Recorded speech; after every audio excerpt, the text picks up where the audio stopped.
यह बहुत साल पुरानी बात है। काशीपुर में एक घना और विशाल जंगल हुआ करता था। उस जंगल में मेनू नाम की एक भेड़ अपने बच्चे के साथ रहती थी। बच्चे का नाम चुंटू था। मेनू ने जंगल के किनारे एक सुंदर सा घर बनाया था और वे दोनों बहुत आरामदायक जीवन जी रहे थे।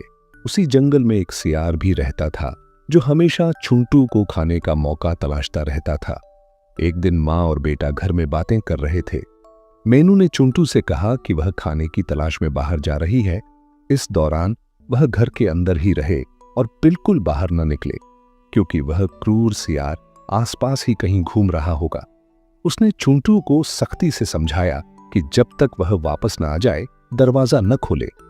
चुंटू ने पूछा कि वह अंदर से कैसे पहचान पाएगा कि दरवाजे पर उसकी माँ है या कोई और।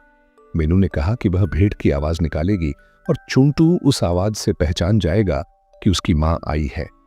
तब वह निश्चिंत होकर दरवाजा खोल सकता है। ये सारी बातें समझाने के बाद मेनू खाने की तलाश में निकल गई।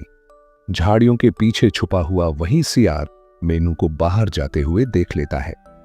वह सोचता है कि आज तो बहुत अच्छा मौका है, क्योंकि मेनू अपने बच्चे को अकेला छोड़कर जा रही है। वह खुश होता है कि आज चुंटू को खाने का बेहतरीन मौका हाथ आया है। वह योजना बनाता है कि मेनू के घर के दरवाजे के पास छिपकर बैठ जाएगा और मौका मिलते ही घर में घुस जाएगा। यह सोचकर सियार मेनू के घर के पीछे छिपकर बैठ जाता है। थोड़ी देर बाद मेनू खाना लेकर वापस आती है, लेकिन चुंटू को आवाज देने से पहले उसकी नजर सियार पर पड़ जाती है। वह तुरंत समझ जाती है कि सियार उसके पीछे छिपा हुआ है। वह मन ही मन सोचती है कि अब वह उसे सबक सिखाएगी कि मेनू क्या चीज है। फिर वह ऊंची आवाज में बोलने लगती है, दरवाजा खोलो चुंटू, दरवाजा खोलो, मैं हूं तुम्हारी मां। फिर थोड़ी देर बाद जोर से कहती है, अरे लगता है चुंटू घर पर नहीं है, वो शायद बाहर खेलने गया है, मैं जंगल में जाकर देखती हूं।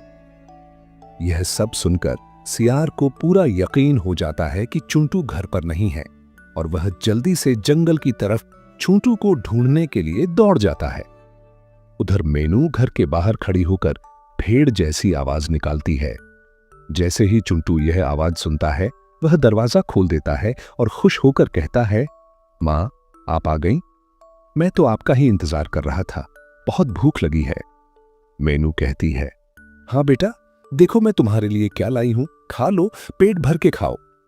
फिर मेनू चुंटू को बताती है कि वह क्रूर सियार उसे खाने के लिए घर के पीछे छिप कर बैठा था, लेकिन उसने चालाकी से उसे वहां से भगा दिया। चंटू बहुत खुश होता है और कहता है, वाह मां, आपने बहुत अच्छी तरकीब लगाई, इसीलिए तो आपने पहले भेड़ जैसी आवाज नहीं निकाली थी। मुझे भी शक हो रहा था कि कुछ गड़बड़ है। मेनू मुस्कुराकर कहती है, हाँ बेटा, मेरी आवाज सुनकर ही वो जंगल की तरफ भाग गया। उधर सियार पूरा जंगल छान मारता है, लेकिन चंटू कहीं नहीं मिलता। वह बहुत थक जाता है और एक जगह खड़े होकर सोचने लगता है कि मेनू ने उसे बेवकूफ बना दिया है। चंटू निश्चित ही घर के अंदर ही है। वह अफसोस करता है कि आज का मौका जाया हो गया, लेकिन कसम खाता है कि अगली बार वह चंटू को नहीं छोड़ेगा और उसे खाकर ही दम लेगा। फिर सियार मेनू के घर के सामने खड़े होकर जोर जोर से कहता है, मेनू, आज तो तुमने मुझे बेवकूफ बना दिया, लेकिन मैं तुम्हें नहीं छोड़ूंगा। आखिर तुम दोनों जाओगे कहां? जंगल तो यही है, इस बार बच गए, अगली बार नहीं बच पाओगे। बन गए ना बेवकूफ, मुझसे पंगा मत लेना। मेनू गुस्से में जवाब देती है, दुष्ट सियार, चल भाग यहां से, कभी मेरे हाथ आओ तो पता चले कि मैं क्या चीज हूं। आज मेरे पास मौका था, लेकिन तुमने खुद उसे बर्बाद कर दिया। तुम्हें मैं नहीं छोड़ूंगी। चंटू जवाब देता है, अरे जालिम सियार, पहले पकड़ो तो सही, फिर छोड़ना। कैसा लगा बेवकूफ बनके? बड़ा आया मुझे खाने वाला, चलो अब पानी पीकर घर जाओ। सियार गुस्से से वहां से चला जाता है। उस दिन के बाद से सियार रोज मेनू और चंटू को तंग करने लगा। उसके डर से मेनू चंटू को कभी अकेला छोड़कर नहीं जाती थी। वे दोनों डर डर कर जीने लगे। एक दिन चंटू जिद करता है कि वह बाहर जाकर खेलेगा। वह मां से कहता है कि वह रोज घर के अंदर बैठ बैठ कर तंग आ गया है और आज वह अपने दोस्तों के साथ खेलेगा। मेनू उसे रोकती है कि बाहर वही सियार घात लगाए बैठा है, वह उसे पकड़कर खा जाएगा। लेकिन चंटू कहता है कि वह अब बड़ा हो गया है और ऐसे डर डर कर कब तक जिएगा। मेनू आखिरकार इजाजत दे देती है और कहती है कि वह एहतियात से बाहर जाए और जल्दी वापस आ जाए।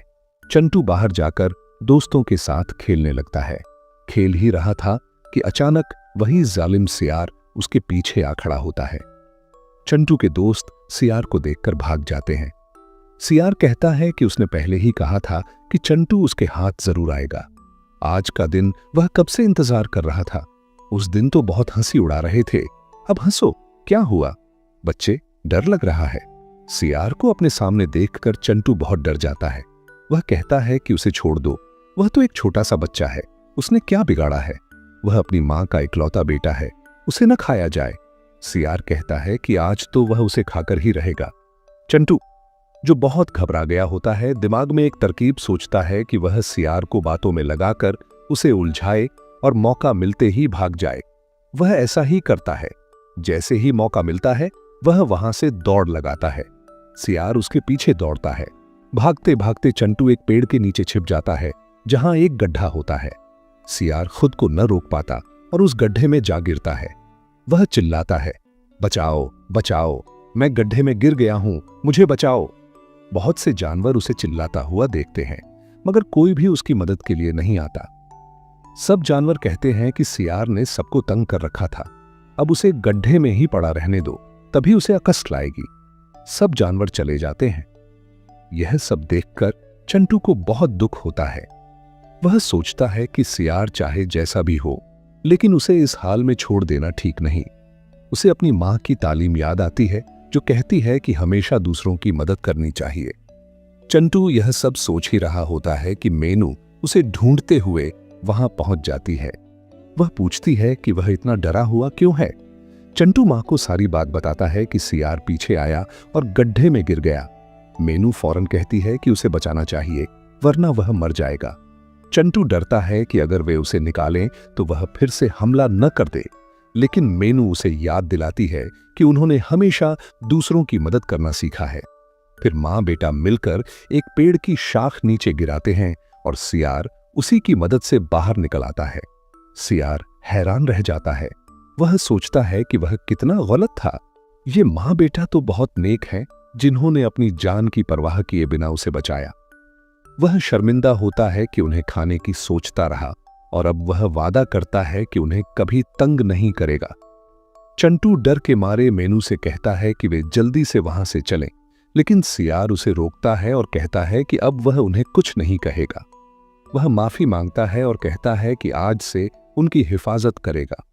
मेनू खुश होकर कहती है कि आखिर हम सब एक ही जंगल में रहते हैं, तो फिर लड़ाई क्यों? वह कहती है कि अब वह सियार को अपना भाई मानती है। फिर वे तीनों मिलकर हंसी खुशी जीवन बिताने लगते हैं।